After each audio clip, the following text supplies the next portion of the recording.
Hey everyone, welcome back to the channel. Today we're driving to work and I figured that I would do a video about why I love my Dodge Challenger SRT8 and why I am super glad I got this blacked out beauty. So let's hop in, go for a ride in this Tremec 6060 6-speed manual and explain to you why I absolutely love this vehicle. All right, so like I explained, we're dealing with a 2009 Dodge Challenger SRT8 with 38,000 miles on it. Very low mileage example with a 60/60 6-speed transmission from Tremec, and it is just a glorious beast indeed. So I bought this car in January of 2024 on a whim. I was just searching Facebook Marketplace and I saw this gentleman had this very clean example of an SRT for sale for about 6 months, and I talked him down pretty decently on price. He was working on another Mopar that he wanted some money for, so I bought it, and I have been happy ever since. I thought for sure I might not like this because of the manual aspect, but the only way I would buy another SRT from this era of 5-speed transmissions, which I do have a 5-speed Mercedes-Benz transmission in my Chrysler 300 SRT that I have, that honestly guys, that transmission is not super good. I'm just being honest with you. You almost have to shift it manually to get the most out of the transmission. So I figured that the only other way I was going to buy another SRT from this era was to essentially get a manual. And the only manual that I could afford, well, I take that back. The only manual that I wanted at the time besides the Caliber SRT4 was the Challenger SRT8. Of course, here we go. She's a little cold-blooded this morning. I didn't want to buy a Caliber right away, A, because it's really tough to find a clean example, and I was sort of on the clock with this purchase, and B, I wanted another V8 powered SRT for the collection, and there is no Crossfire SRT manual. Of course, getting a Viper SRT is completely out of the question for me, and this was basically in my price range, $22,000 I paid with about 36,000 miles on it. So I got a screaming deal on this at the time. Very low mileage, great interior, great exterior. There's PPF all over the place, which pretty much made the paint brand new. So I took the PPF off of the vehicle and did a paint correction on it, and it really shines. It quite frankly looks amazing in my opinion.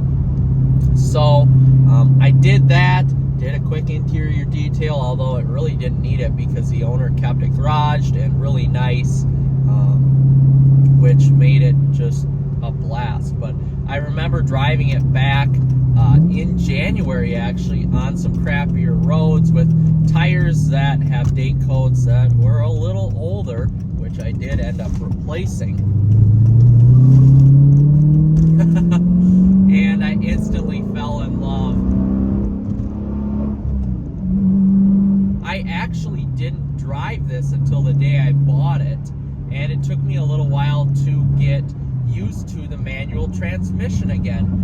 I had only drove a manual. My best friend had a Mitsubishi Eclipse that I occasionally drove or shifted for him when he was driving it, but that was it. Otherwise, I don't have a lot of experience driving a manual.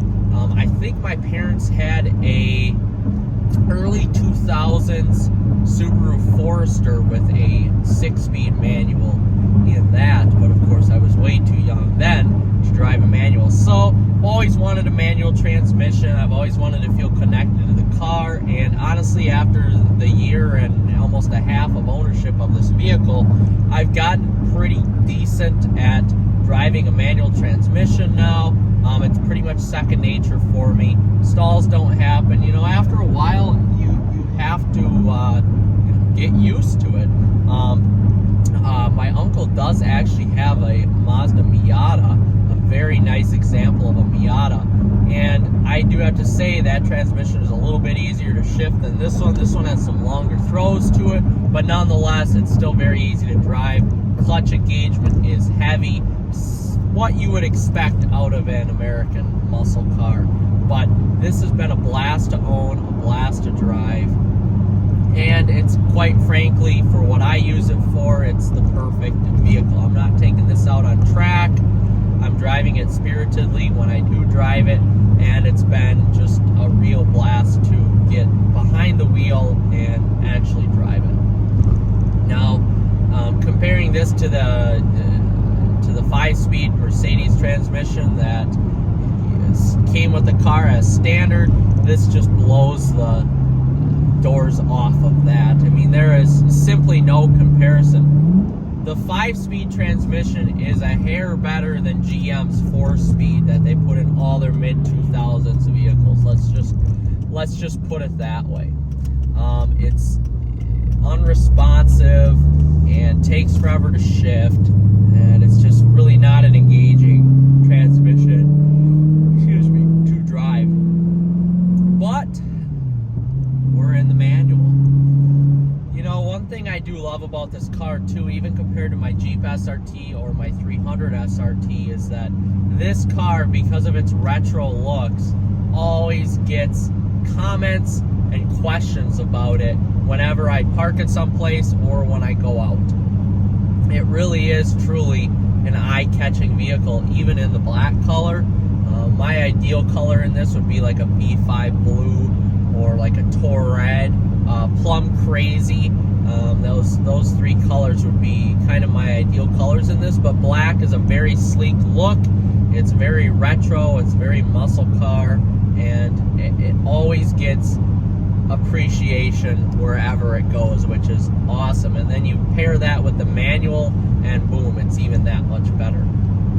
Now, where I live in northern Wisconsin, we don't have curvy roads. We don't have a lot of fun roads that we can drive on, and if they are fun roads, they're just not in great condition. So getting a GT car like this makes way more sense than me trying to go out and get like a Miata or a Fiat 124 Abarth or like a lower end Porsche or something like that. It just doesn't make sense for me because I don't have curvy roads. The most curvature we have on our roads are on and off ramps for our interstate that runs through here. That's it. So this car is perfect. It gets up to speed fast. It's got a nice, comfortable ride. One thing I am missing on this vehicle, and for some reason the suspension setup on this Challenger is softer sprung than my 300 is, which you would think that's the other way around. You would think that the 300 is softer sprung than the Challenger, but the Challenger, you feel more body roll, you feel more, almost less steering input, you feel less, you feel more bumps in the road because the suspension is a little bit squishier, so you are dealing with that, and you kind of float a little bit more with this suspension setup. Even though it's the same Bilstein suspension as the 300, for some reason this is a little bit more squishy, which is okay. As a GT car, it's fine. I'm not taking this in any corners or doing any track days or anything like that with the vehicle. Other than that, it's a really good car.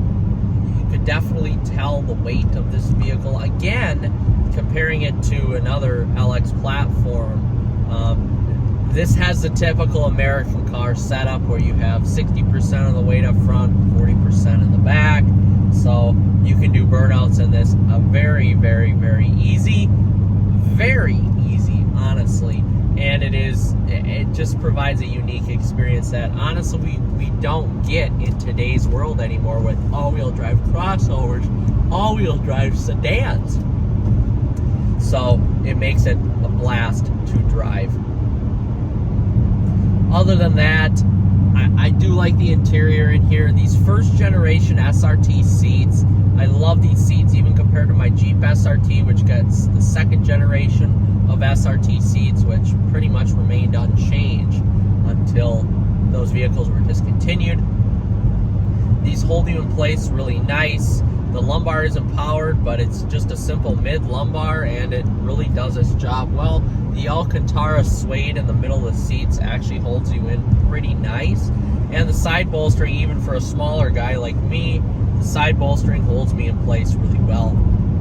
You could be small and these seats work, and you could be large and these seats work. It's just what it is. The one thing I don't really care about in here is the steering wheel. It didn't get that second generation SRT steering wheel. You just get the typical round steering wheel that all of these later 2000s Chrysler vehicles got. There's a little 10 and 2 notch on the steering wheel that provides you with a little bit of grip, but it's just so large. I mean, the circumference of this, the diameter is huge. This is almost like getting behind the wheel of my 1967 Chrysler 300 with how large the steering wheel is. It's quite interesting, but we do have steering wheel controls on here, which is better than nothing, and it gets the job done. It's very simplistic, and honestly, guys, in a time of screens everywhere, my fiance's 2023 Jeep Grand Cherokee 4xe has a passenger screen now. It's just, there's screens everywhere. So this is kind of harkening back to an older time where we were less about screens and more about performance, which this car has in gobs.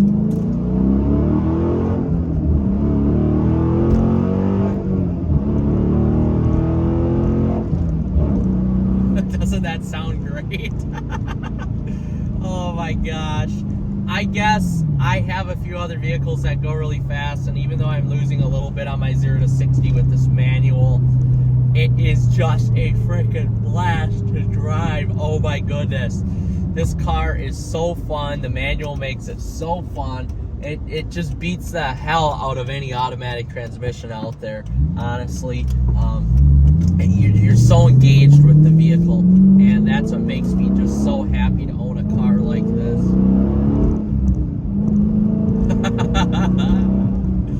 You know, the gearing in this too, first and second gear is short enough where you can actually enjoy them. They're not super long like some cars that I've driven. Your first gear goes up to 50 miles an hour or 60 miles an hour, and you can't really enjoy the vehicle because of the fact that the gearing is so long.